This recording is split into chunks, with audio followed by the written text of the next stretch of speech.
Good late afternoon, ladies and gentlemen. This is Lounging with Lisa, the video series that has me lounging while boiling to death on my front porch. Now, while coming at you with thoughts of the day, I just wanted to say something I've noticed quite a bit lately is, you know that I am very much for the Palestinians. I'm anti-Zionist and all that jazz. I do not support the state of Israel. Sorry. And I think that whole thing is terrible in terms of Zionism. Sometimes, though, when I'm looking at various informational videos about this, I run across some really terrible comments in the comment section where, you know, Jews did this, Jews did that, Jews, you know, all this terrible stuff about Jews and la-di-da. And I just wanted to point something out that, you know, even though Bibi Netanyahu and a lot of the Zionists, the diehard lovers of Israel, claim anti-Semitism, with every turn they see anti-Semitism hiding behind rocks and things, which has given the legitimate cases of it a kind of a bad name, is my point. Just like when people are called racist if they didn't like President Obama's policies, that kind of took away from the legitimate definition of the word.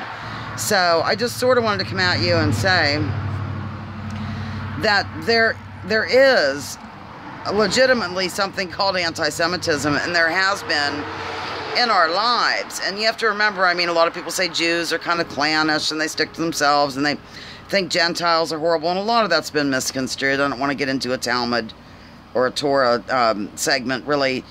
But I do want to say you have to remember that the church really did persecute these people, as well as any others that did not convert to their particular brand of Christianity. So other believers were also persecuted. I'm sure I'm not saying anything that most of you don't already know already, but I felt I needed to come out with this. I mean, believe it or not, I've been actually listening a little bit lately to a gentleman who kind of pointed me in the right, or kind of got me away from Christianity. It was Rabbi Tovia Singer. Now, he's an Orthodox Jew. He is a Zionist, although he doesn't bring it up in these particular little phone calls he takes and lectures and things. But, you know, he's reminded me of some things that I had forgotten, I suppose, during listening to some of his, when he takes phone calls and some of his lectures and things. He's really interesting. Now, he's a hardcore believer and all that jazz. And, you know, I'm not. But at one time I was. And so, you know, there's kind of a saying, if you want to know what's wrong with Christianity, you ask a Jew. If you want to know what's wrong with Judaism, I guess at this point you'd have to go to the Sumerian texts, which the Sumerian texts are promoted as myth, yet the people that copied them down, their religions, which would be all of your Abrahamic as well as your Hinduism, all of those branches basically come from the same area as well. They are considered to be the truth, the, you know, way, the only way, and blah, blah, blah. It's kind of strange. It's sort of mixed up and reversed, in my opinion, but I don't want to get off on a Sumerian text rant, or rave, actually.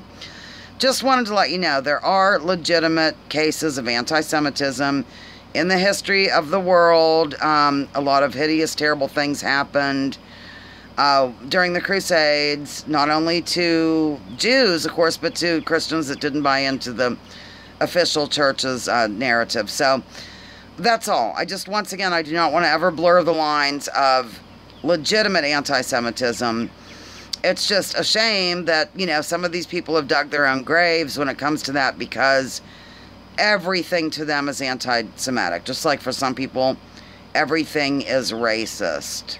So, okay, that's all. Lounging with Lisa, the video series that has me lounging while coming at you with thoughts of the day. And remember, drop your political identities and focus on issues. Let's make this world a better place together.